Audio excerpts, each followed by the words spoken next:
Hi நண்பர்களே, வாங்க இன்றைக்கி நம்ம மீன் குழம்பு எப்படி சுவையாக பண்ணலான்னு பார்க்கலாம். மீன் குழம்பு அந்த பேரை கேட்கும்போதே மனசில் அவ்வளோ ஒரு சந்தோஷமாக இருக்குது. வாங்க எப்படி பண்ணலான்னு பார்க்கலாம்.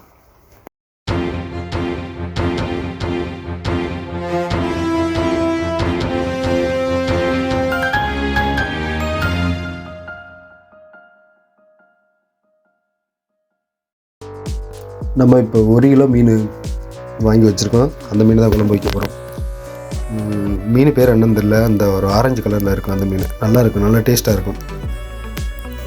சட்டியை வச்சு நம்ம எண்ணெயை ஊற்றிட்டு தேவையான அளவு வெந்தயம் அதோடு சேர்த்துக்கிறோங்க.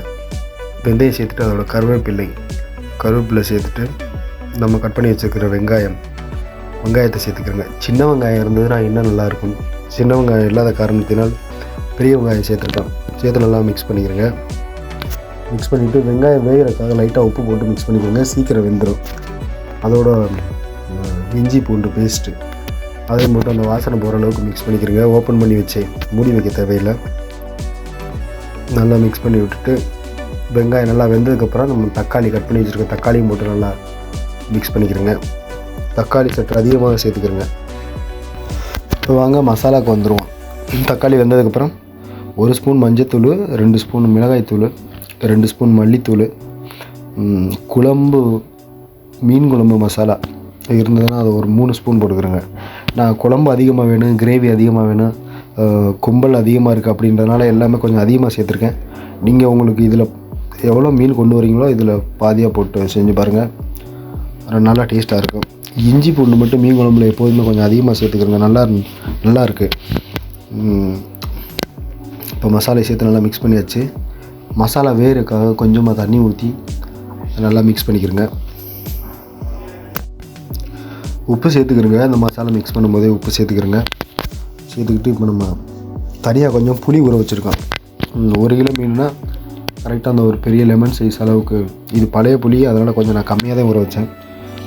அந்த புளி தண்ணியும் அதில் ஊற்றிட்டு அந்த மசாலா அந்த புளி தண்ணியோடு கொஞ்சம் நேரம் வேகட்டும். மிக்ஸ் பண்ணிவிட்டு அதுக்கப்புறம் நம்ம தேவையான அளவு தண்ணி ஊற்றிக்கிடலாம். தண்ணி உங்களுக்கு எவ்வளோ தேவையோ,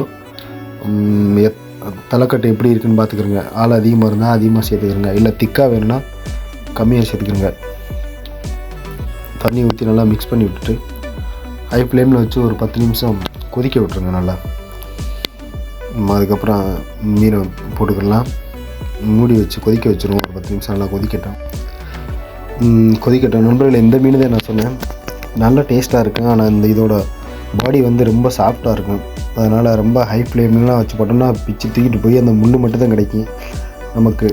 அதனால் மீன் எடுத்து மெதுவாக ஒன்று போட்டு லோ ஃப்ளேமில் வச்சுக்கிடுவோம். கொதிச்சதுக்கப்புறமே லோ ஃப்ளேமில் மாற்றிட்டு அதுக்கப்புறம் நம்ம அந்த மீனை போட்டுக்கிட்டிங்கன்னா போட்டு லைட்டாக ரொம்ப திருப்பி ஹை ஃப்ளேம் ஏற்றிடாமல் கொஞ்சம் அதிகமாக வச்சு வேக வச்சிட்டிங்கன்னா அது நின்று வேகும்போது நல்லாயிருக்கும். நம்ம ஹை ஃப்ளேமில் வச்சுட்டா உடனே வெந்தது மாதிரி இருக்கும். அந்த டேஸ்ட்டு கிடைக்காது, பிஞ்சு ஓடி போயிடும். அவ்வளோதான். மீனை போட்டு லைட்டாக மிக்ஸ் பண்ணி விட்டு யூஸ் பண்ணி வச்சாச்சு. ஒரு 10 to 12 நிமிஷம் நல்லா அந்த லோ ஃப்ளேம்லேயே வந்துருச்சுன்னா உடையாமல் இது மாதிரி கிடைக்கும் உங்களுக்கு மீன், இல்லைன்னா உடஞ்சிரும். அவ்வளோதான் நண்பர்களே, நல்ல சுவையாக இருந்தது. நீங்கள் ட்ரை பண்ணி பாருங்கள். கொத்தமல்லி தழை இருந்ததுன்னா மேலே வளைச்சாரல் மாதிரி தூவிட்டு மூடி வச்சுருங்க. தேங்க்யூ ஃபார் வாட்சிங். அடுத்த வீடியோவில் பார்க்கலாம்.